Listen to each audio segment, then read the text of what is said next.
So, it's at 3 o'clock, so we should start now. My name is Tenzin Tersam. I'm the managing director of Tibethaus Germany. And in the name of Tibethaus Germany, I would like to welcome everyone and a very warm welcome to Rinpoche. Thank you. It's a great honor for us to host Rinpoche for the very first time here at Tibethaus Germany. It's online, but still, yeah, I think it counts. Thank you, Rinpoche, really, for accepting our invitation. And thank you to everyone who has joined us for this open session.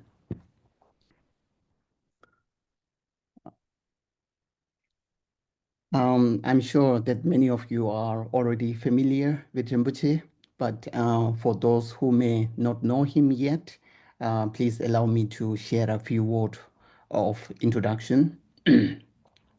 So, current Serkong Rinpoche was born in Spiti, in India, and was recognized as a reincarnation of Serkong Tsenshap Rinpoche, I think at the age of 3, right, Rinpoche? Yes, Yes. thank you. Yes, and the previous Serkong Tsenshap Rinpoche was one of the 7 master debates partner to His Holiness the 14th Dalai Lama. And also the previous has been also like traveled to India and then later to Europe and many other countries to give a teaching. So the previous Serkong Rinpoche was a very well-known master, and many scholars, including like Alex Berzin and so on, are his students. And actually, for those who are interested, maybe also a fan of Star Wars, in Star Wars episode, there's also a Master Yoda, and this actually idea or like idea of Master Yoda is inspired by previous Serkong Tsenshap Rinpoche. Just for an extra information for those who might not know. And the current Serkong Rinpoche started his formal studies of Buddhist philosophy at Gandhin Changze Monastery in Mongot, South India. And later he continued and completed his studies at the Institute of Buddhist Dialectic. It's also short form, it's called IBD. It's situated in McLeodganj, Dharamsala, which is actually next to the Dalai Lama temple. And Rinpoche teaches extensively in many countries around the world, as well as in Dharamsala art places such as Tushita Meditation Center and Thesamling, Nanuri. And actually, Rinpoche recently, I think yesterday, right? Or day before yesterday. Was it yesterday you just came back from Singapore? Yeah, 2 days ago. 2 days ago, right? So you just did a big tour, first to like Italy, I think, and then to USA, and then to Singapore, and that's also a big tour. So yeah. Um, uh, so uh, So Rinpoche, at the present, Rinpoche serves as the abbot of Tabo Monastery, a monastery with a rich history of over 1,000 years. Some of you may remember that Tibethaus Germany hosted a photo exhibition of the Tabo Monastery end of last year by Peter Van Ham. And this exhibition is also now available at Tibethaus USA. Yeah, in addition to his monastic responsibilities, Rinpoche also oversees 2 schools, right? Is it? Yeah, 2 schools for the local community in Spiti, and also one like hostel for students from Spiti in Dharamsala. I think last year, Rinpoche has established the Serkong Institute, which offers a 4-year program in Buddhist philosophy, including training in debate. For those interested, I highly recommend visiting serkonginstitute.org. So this is the website where you can see more about this 4-year study program. Yeah, that's much about Rinpoche. And today we also have Sylvia Wiesmann with us, who will be translating this session from English to German simultaneously. So those who like to listen it in German, please choose in the language section. And if you have any technical issues, we also have a chat support. So please write to chat support and we will be happy to help you. So with that, I will now hand it over to you, Rinpoche. Rinpoche will speak like, I don't know, 40 minutes or 45 minutes, whatever you like, Yeah. Rinpoche. Okay. And then we Okay. will take some questions at the end of the session, depending on time. Thank you, Yeah. Rinpoche. Thank Over you. to you. Thank you very much, Rinpoche Tsenshap. Thank you very much. So you can hear me well, right? Okay. Okay. So thank you, Tsenshap, my very dear friend, whom I had a honor to study. We both study in IBD, and we share lots of uh, uh, as a good friend. We sit down together and we have lots of memory.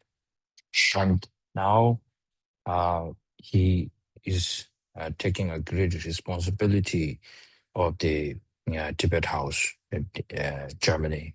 So he's doing a great job. And and most importantly, he invited me to give a talk. So just kidding. So um, anyway, thank you so much. Today, to as Tiosom said, I'm coming from there's the tool teaching tool, and then reached 2 days ago. Yeah, so still in Delhi. So next to me, there's my bed. I can just after this, I can go and sleep. So and Tiosom told me a few months ago that to give this to share. I don't say teaching. I would rather say to share some what I normally practices. And then we thought about the topic will be the three refuge, which is very important to be discussed about. And then so we choose that topic.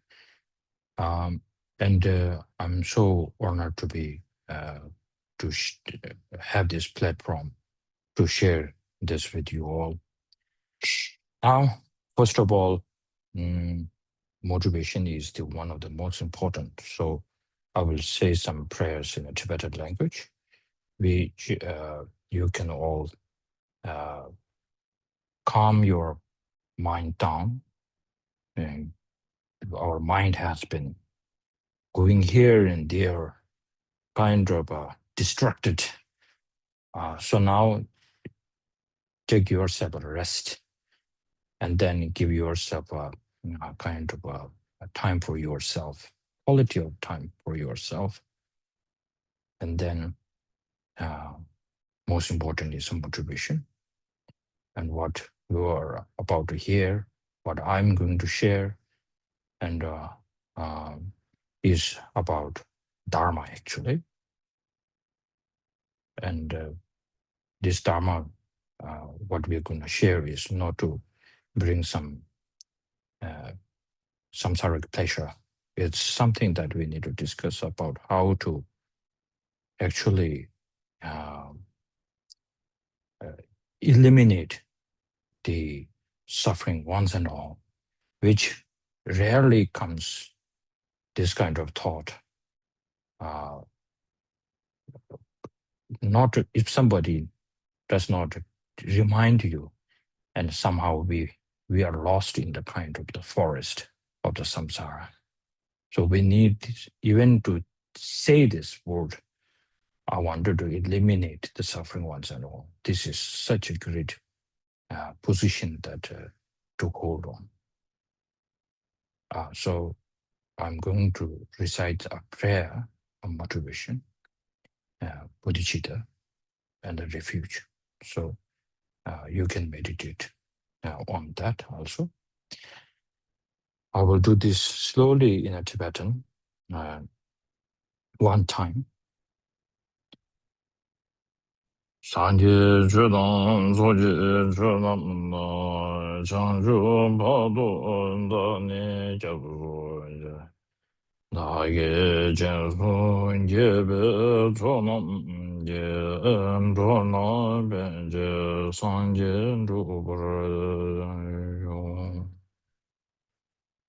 Tony Nishi Tundo Juvenum Jiji Sensen Ganjen Tenchukun Chana Bemon Tensen Jazona Sovan Deso Shenten Tenchu Paden Zave Lama Rinpoche Dagi Ninkara Bemen Den Shuang Gajin Shimpe Guanen Jezonde Kusun Tuji Uchu Zedo.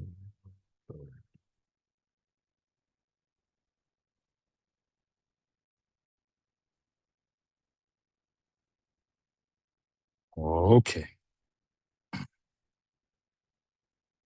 Mm.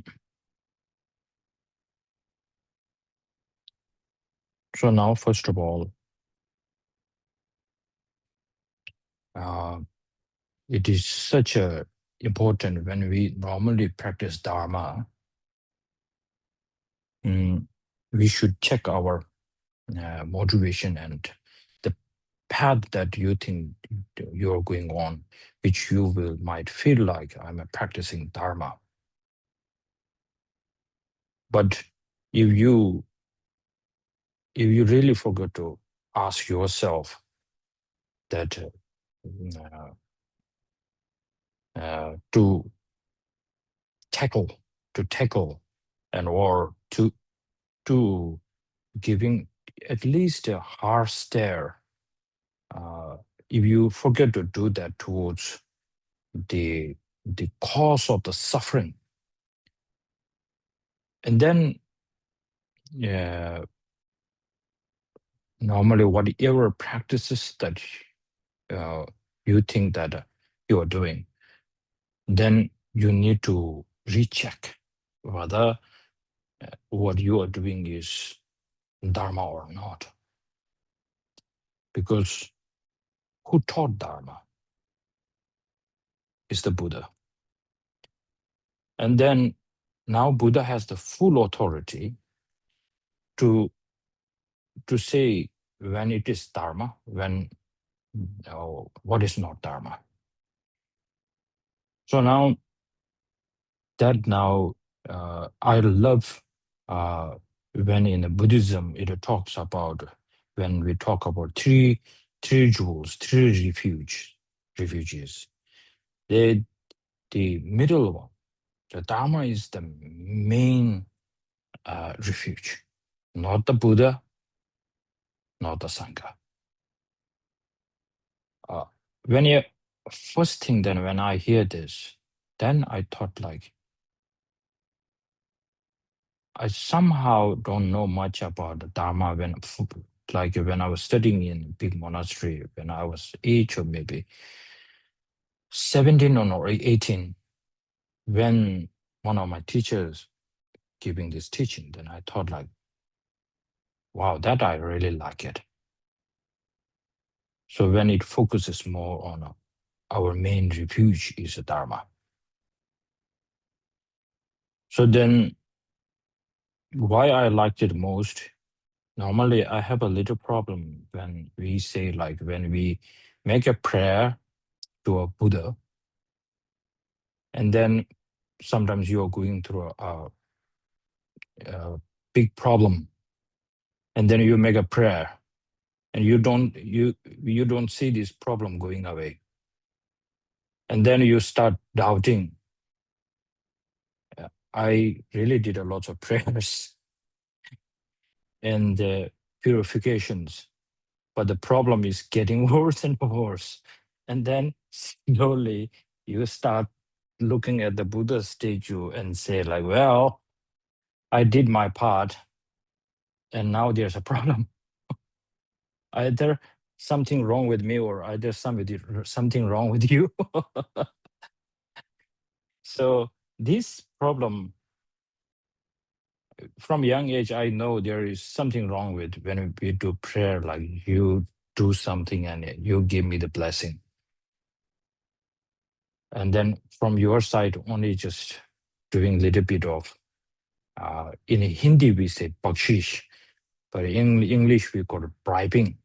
It's more like bribing Buddha, which you look at the scriptures of the Buddha, he never talks about instant karma, instant result. He never talks about that.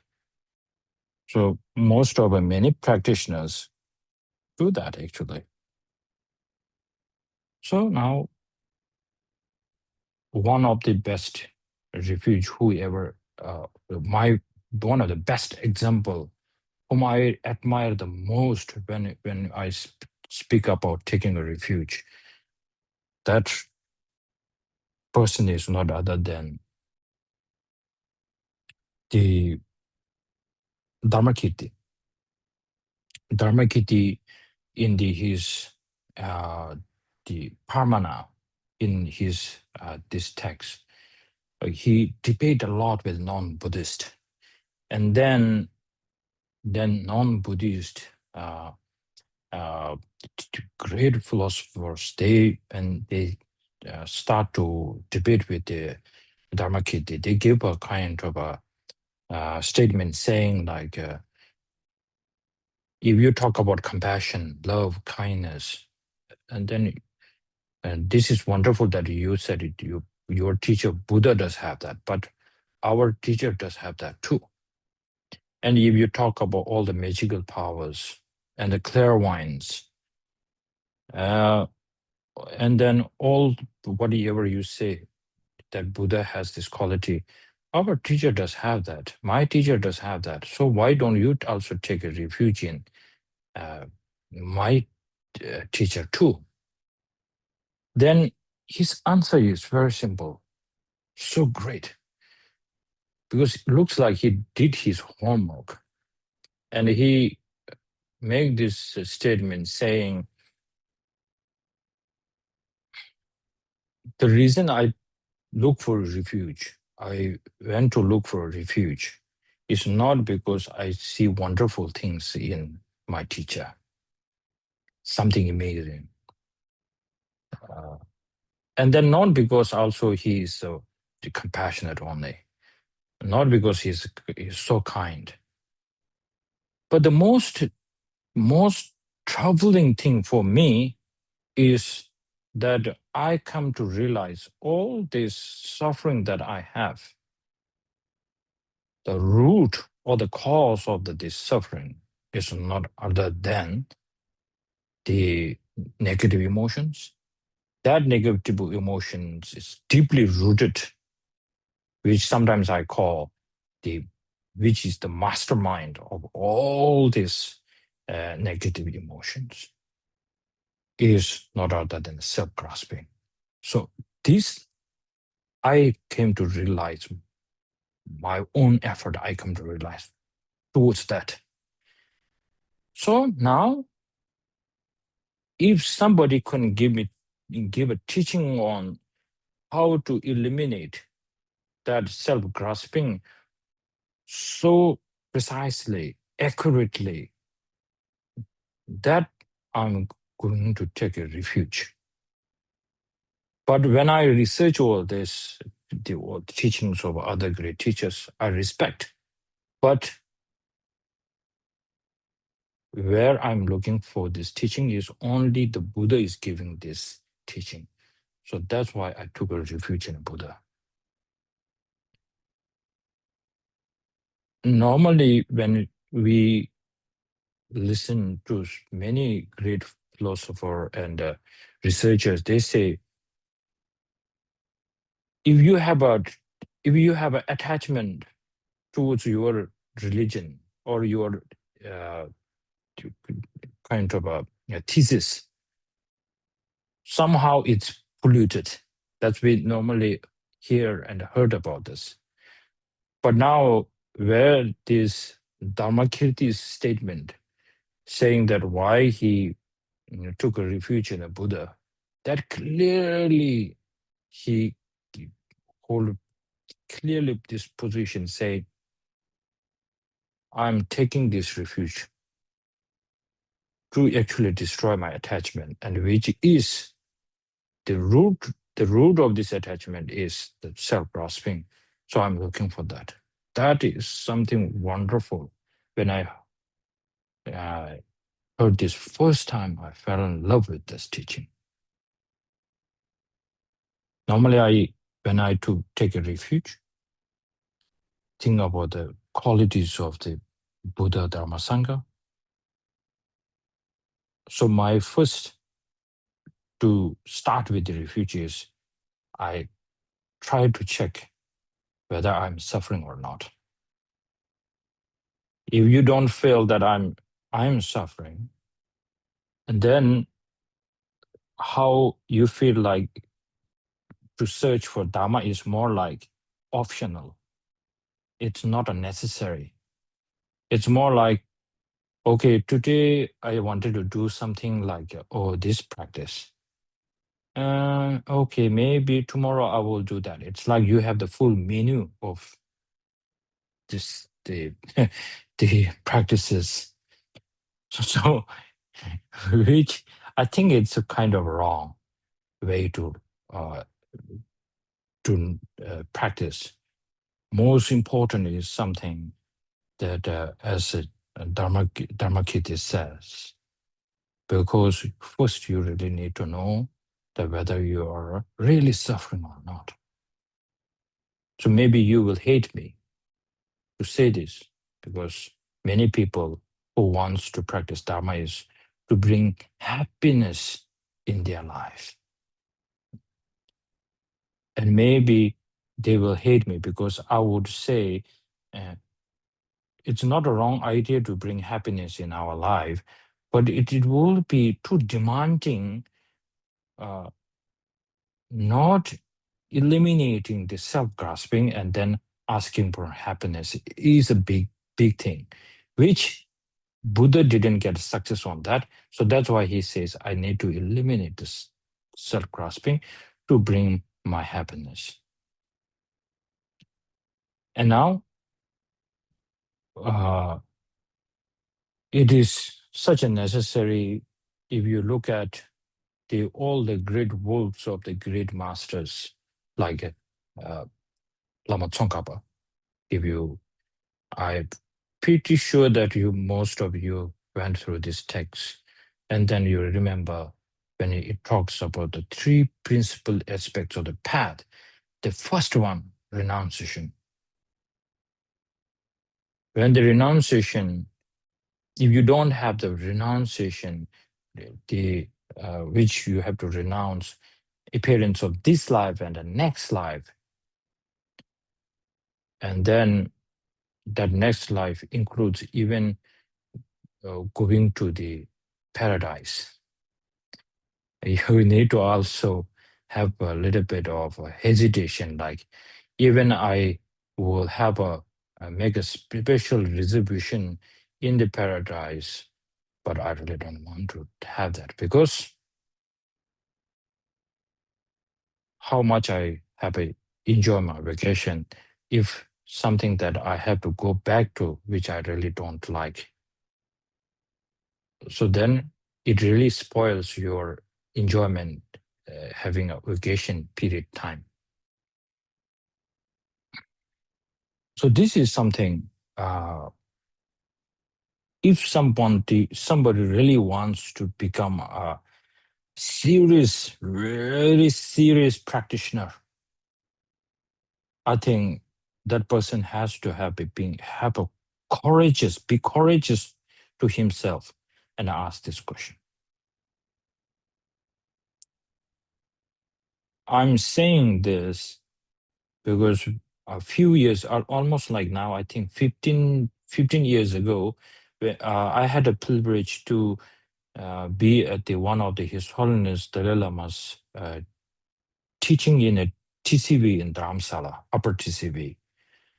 And then one of the students of the TCV, Tibetan, the village school there, he asked a question saying, if I am having a success in my life, and I'm very happy in my life, then do I still really need to practice Dharma?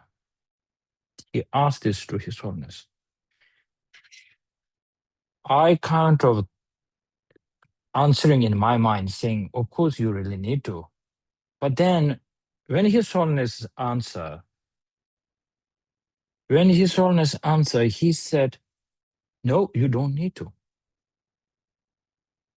And he said, Dharma is for serious practitioners.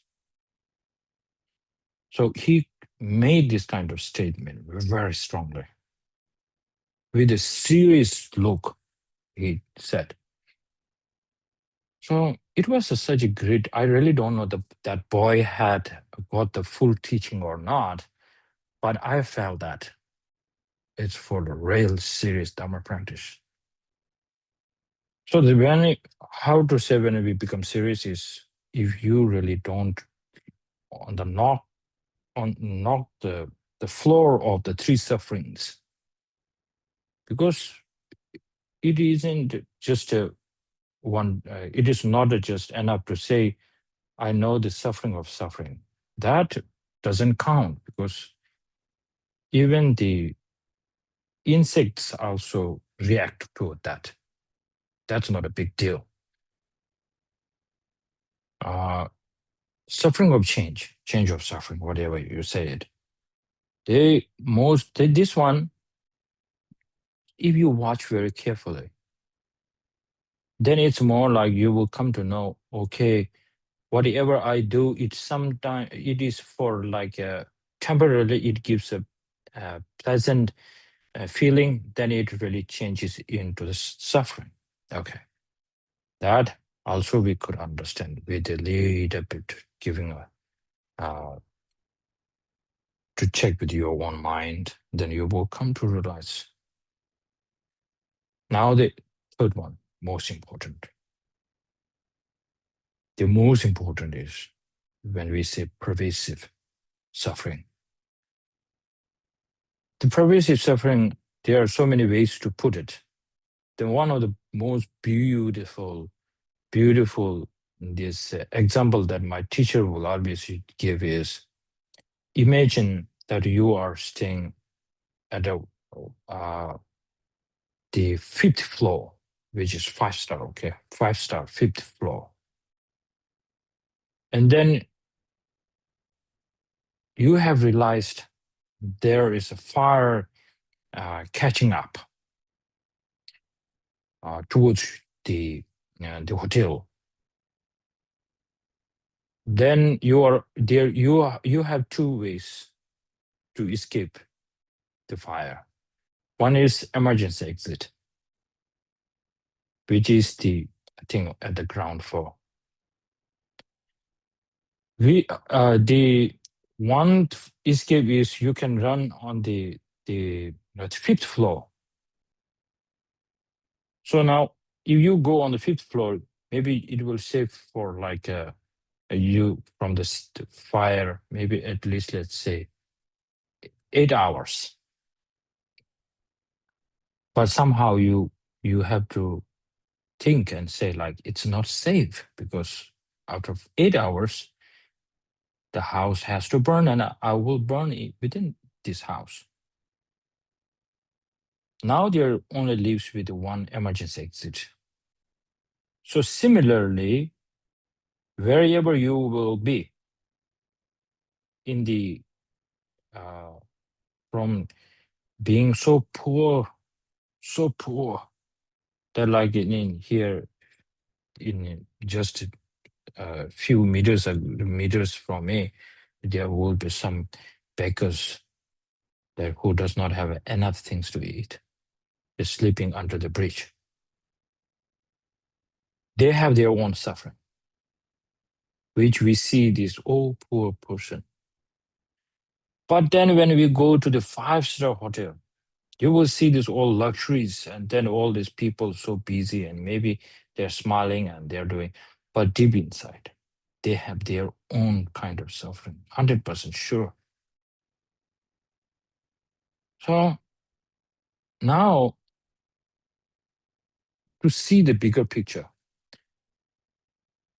The problems are a little bit different, but still it's a problem.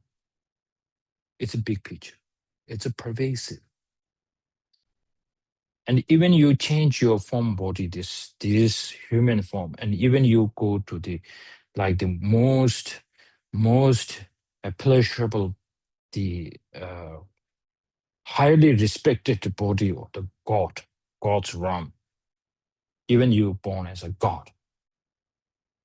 But the problem is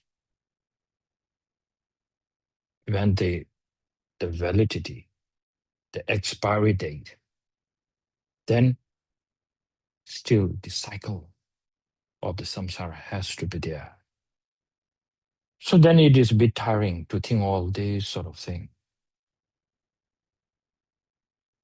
which is based on law of causality, karma, continuum of consciousness. That's one reason sometimes I really don't like the continuum of the consciousness. Even though it's shameful to say, because I am sitting on a place where my continuum of consciousness, my predecessor, but to be honest, to think of this never-ending story of the suffering of this consciousness, continuum of the consciousness, so-called rebirth, it's a bit tiring. That's why my teacher would always say, why we are suffering. Give the very, very profound and a short answer to this question is because we are born. Very simple answer. If one is born without any, through the influence of the karma, and then 100% we need to suffer somehow. It comes like a package. Then that's why the great teacher, Buddha himself, became such a great example for us when he had all these luxurious royal facilities. You name it, he has everything. Yet he is not happy. Why? Because he can make a connection, because I'm born in a samsara and there's no way I can escape from the suffering unless I fight to cut down the rebirth in a samsara. So from that day, he start to become one of the greatest teachers of this world. So, so from this day on, when people who are very serious in practicing Dharma, you need to ask yourself, are you tired of this life or not? And if you are tired of this life, and what kind of life do you want? And then if you cannot answer, that's good. If you can answer, then you have to name something. And then you need to, this is why debate is important. Because my friend Tsenshab Rinpoche, he brought up this, I have this Serkong Institute program. I didn't request him to promote that. But he brought this up. Thank you, Tsenshab, for bringing this up. This is why I think this is really necessary, because sometimes we feel like receiving a teaching from a Lama, highly enlightened Lama like His Holiness Dalai Lama, and we receive some teachings and initiation, and we normally do our commitments. And is that good enough? that is difficult to answer. And somehow we will find like there's something wrong with our practice. Actually, not wrong, something missing, actually.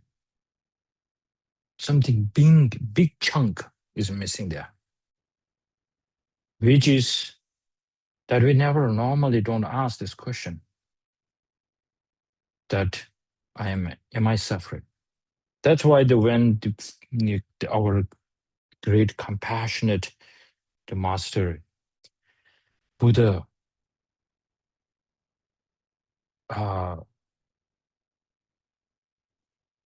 when he gave the teaching on a Four Noble Truths, the first one and the second one, two most important, he's kept in the beginning. Even though the real practice starts the third and the fourth, but he kind of makes sure that we know what is suffering. He's at that, the first truth, he say, know the suffering. If we know the suffering, he does not need to repeat that to us. Repetition, which we don't like. But he says, know the suffering. Then you will knock on the door, which is the second door, which is the cause of the suffering. Then you will very kind of eagerly wanted to know what is the cause of the suffering. Because we don't have this strong understanding that we are suffering.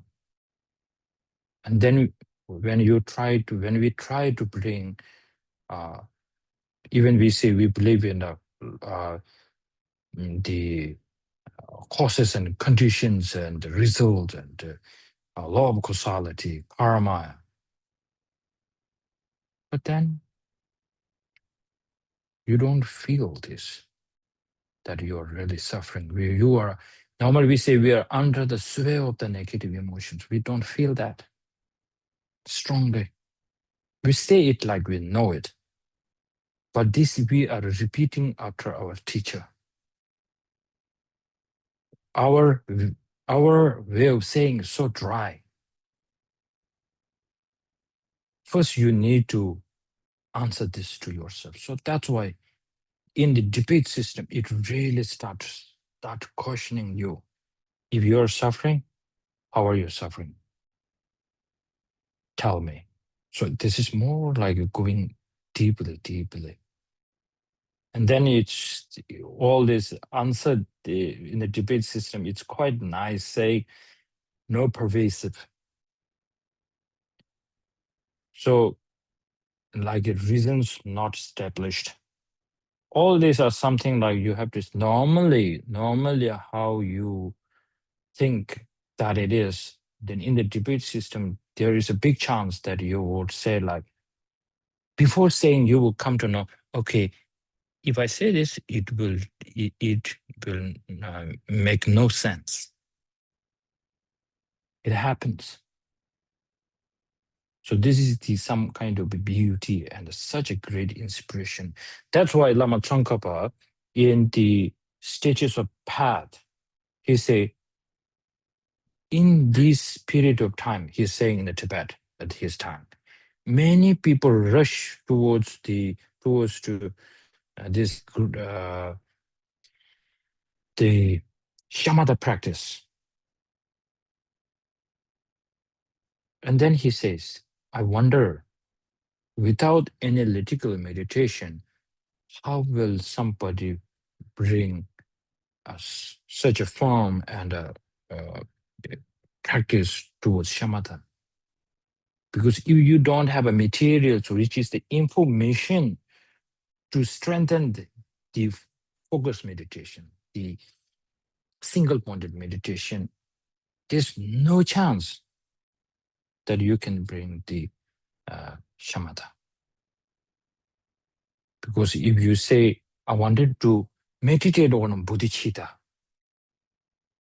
but you don't have any information which really feels like this bodhicitta, like His Holiness, when he talks about bodhicitta, then he cries with the sadness and joy and all this mixed together. His Holiness has this feeling. He is a perfect person to meditate on a single-pointed meditation on a bodhicitta. But for us, if we didn't do the homework of analytical meditation, and there's no way that we can meditate on bodhicitta because information is not there. Like a computer, it's like you put a hard drive and then it says like blank. So the great Lama Tsongkhapa mentioned that several times.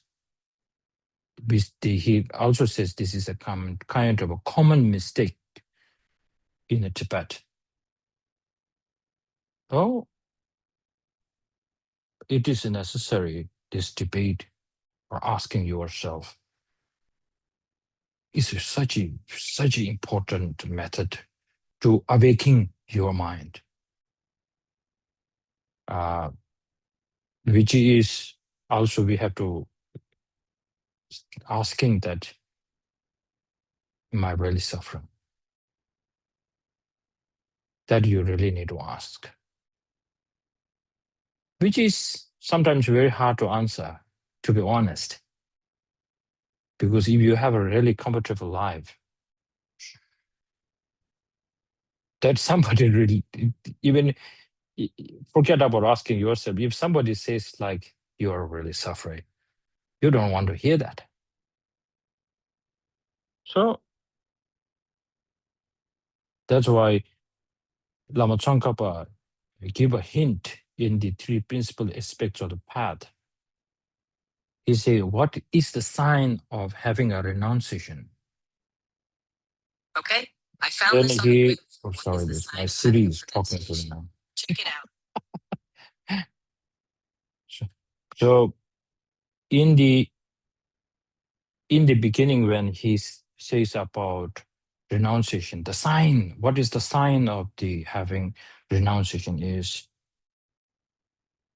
the day and night that you are feeling like, wish I can get the liberation. It means like to liberate towards something. From here, it's like a bird in a cage, 5-star cage, golden.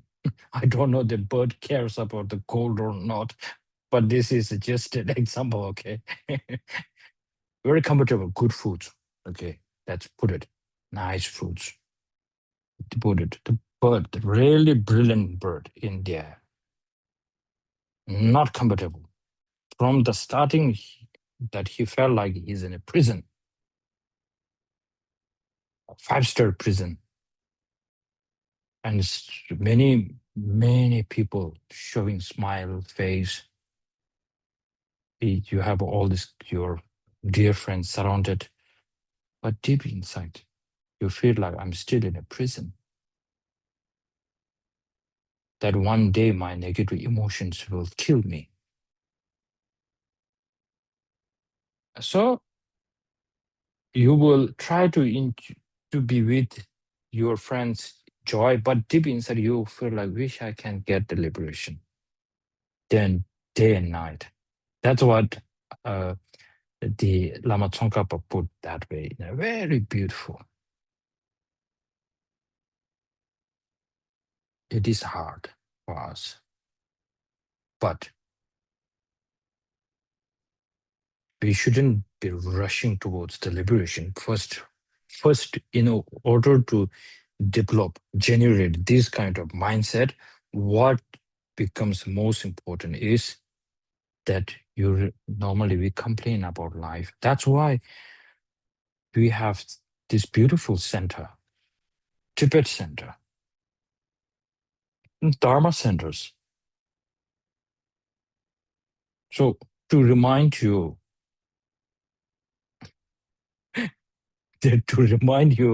you are suffering. And you should find the right antidote for this. So this is actually needed to remind,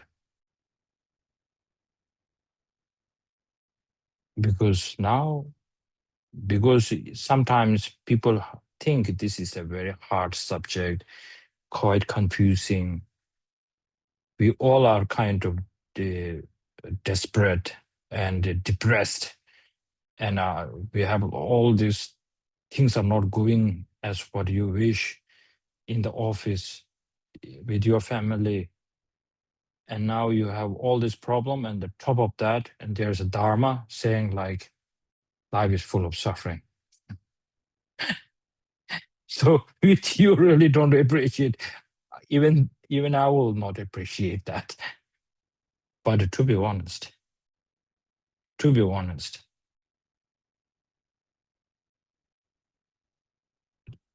the Buddha's teaching is not to actually spoil you. Buddha's teaching shouldn't make you weak. It should always make you ready for the worst. To sometimes giving a soft teachings can spoil you a lot. So that's not a style of one. That's my teachers. So that's I wanted to just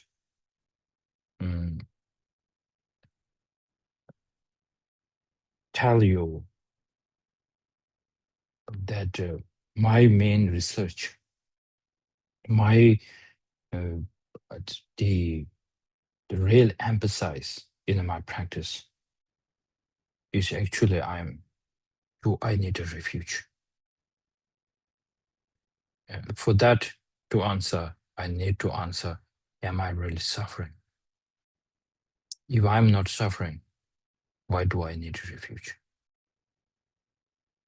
And then if you really cannot answer the three types of suffering, and then sometimes we will only find a refuge, which is maybe on the first or second level, not on the third level. And then we don't get the core of the Buddha's teaching, which His Holiness always says, emptiness. Emptiness and bodhicitta is the two main practice what I do. So now, if you don't ask this question to yourself, that on the third level of the suffering, that I really wanted to get out of this suffering, then no way that you can go into the self-grasping. Self-grasping is the main problem. And then to identify to this, what is this, where I'm clinging towards this self, that self that I'm grasping towards, does this self truly exist by its own or not?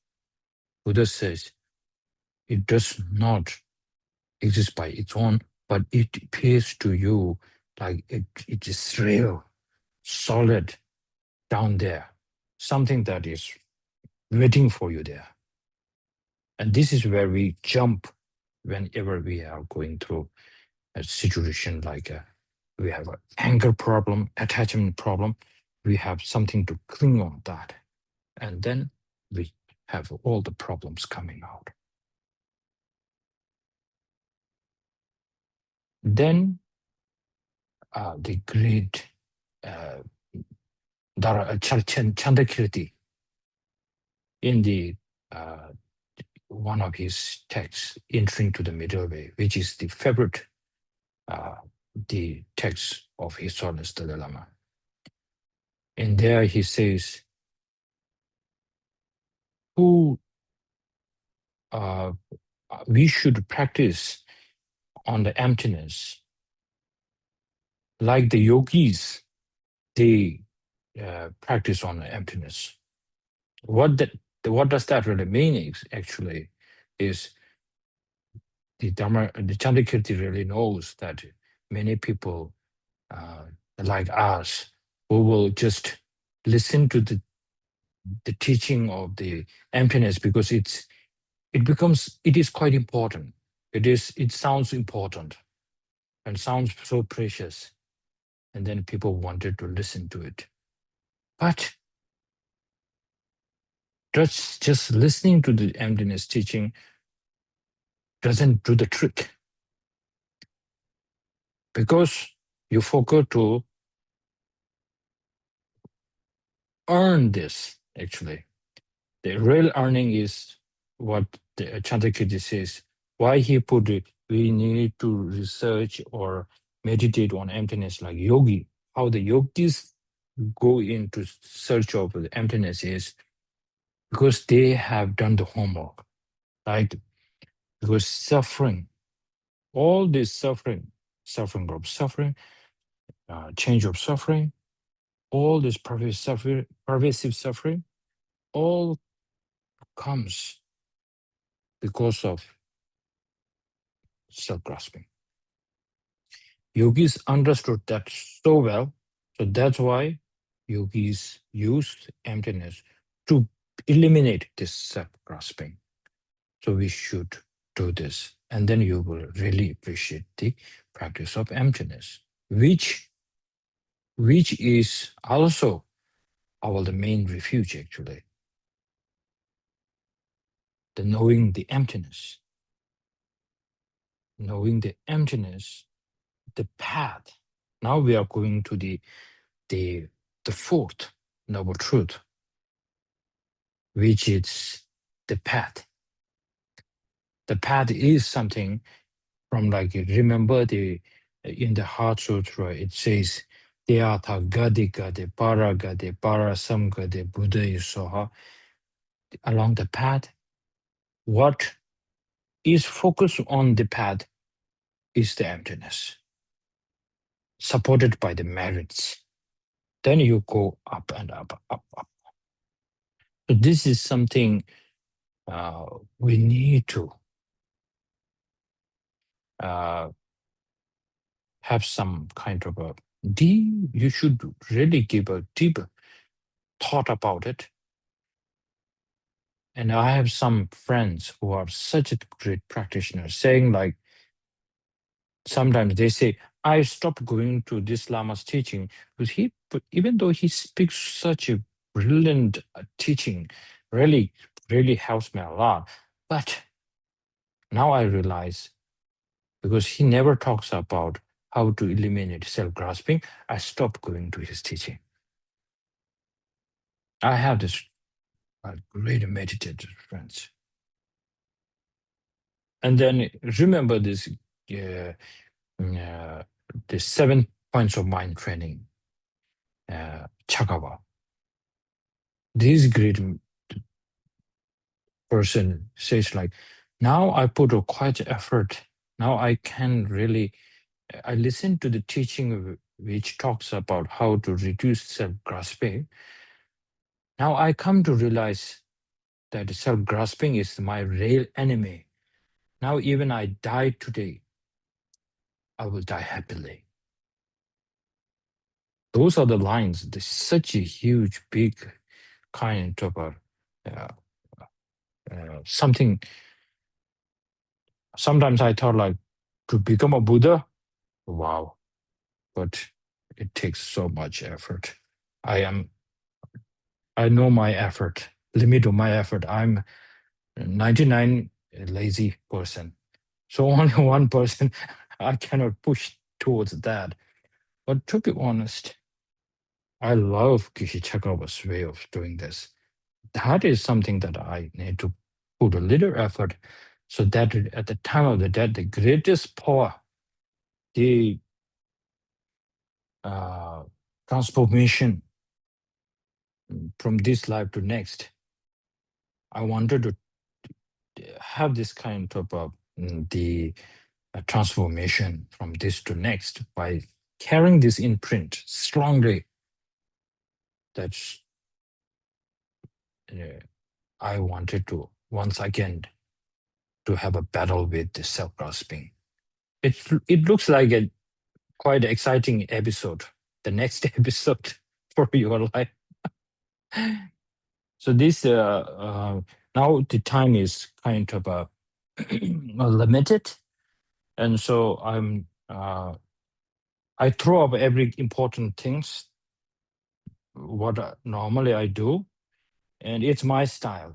I sometimes call freestyle. So I just put everything so in your bucket, and now you can choose whatever it's important for you or not. You decide this, and then you can pick up one or two out from there. So I just wanted to say this, and yeah, life can be hard, but then how are you going to use the Dharma towards it?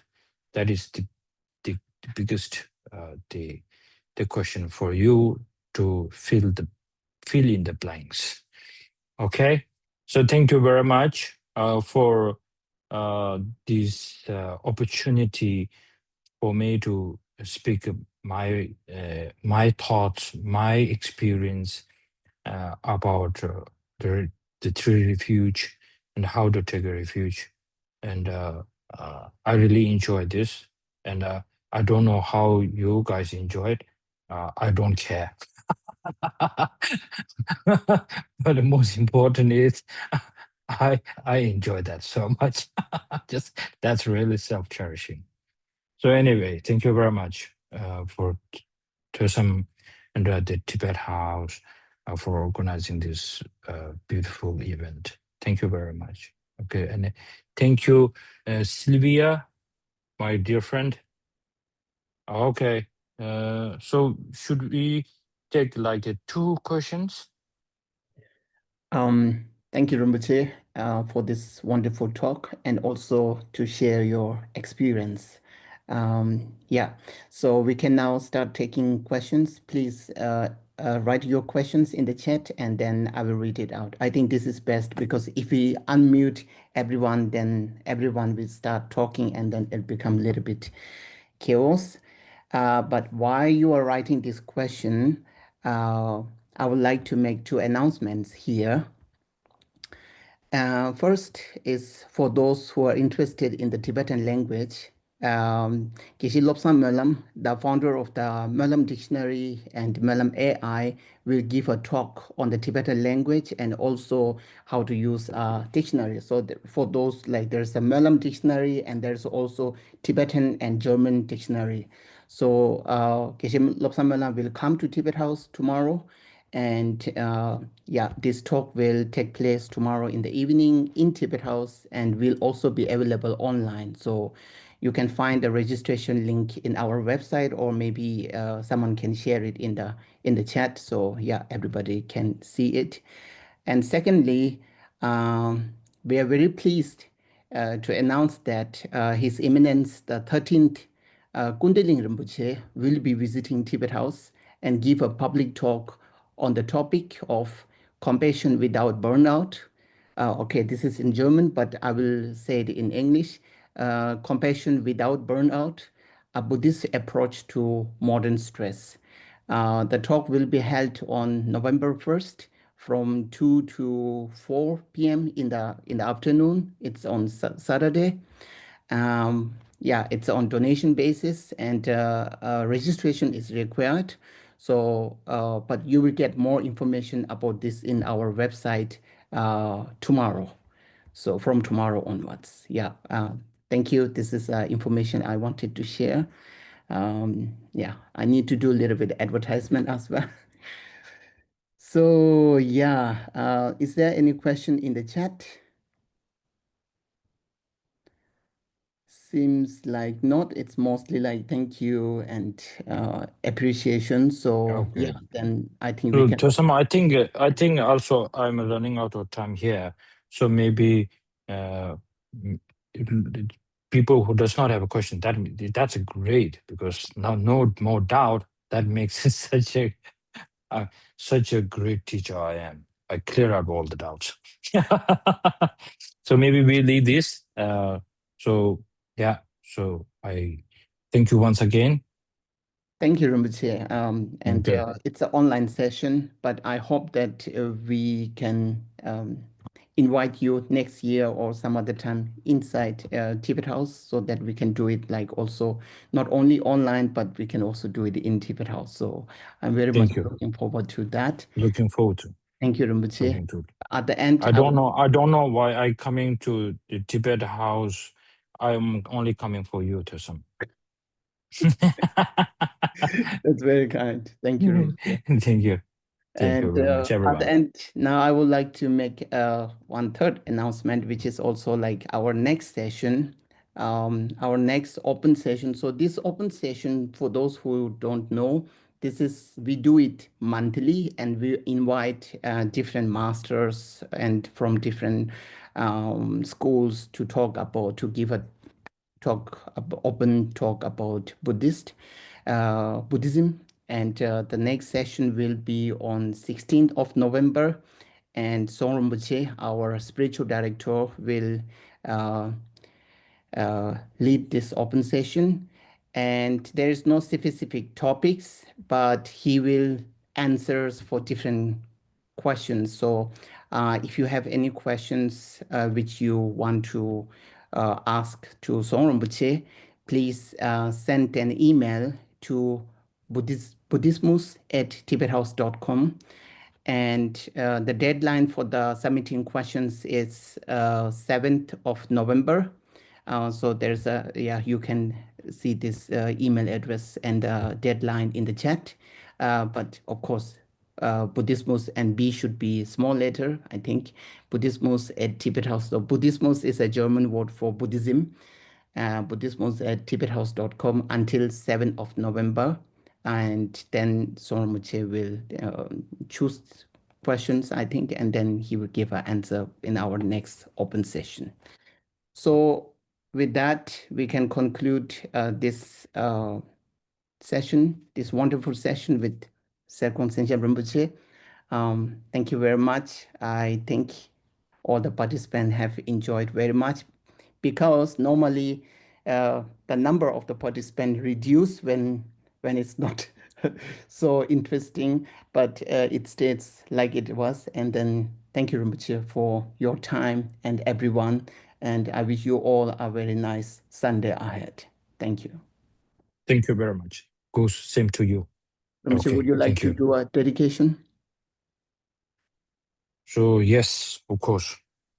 So thank you very much. And now we have accumulated a huge merit together, talking about the refugees. So now with this dedication, yeah, we felt like we needed to be more strong, and then bring this true refuge stronger. So we on this path, we cannot battle it alone. So we need a huge support from our teachers. So like His Holiness Dalai Lama, uh,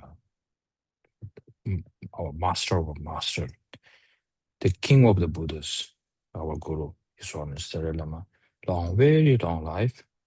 And then as 113, he has promised us.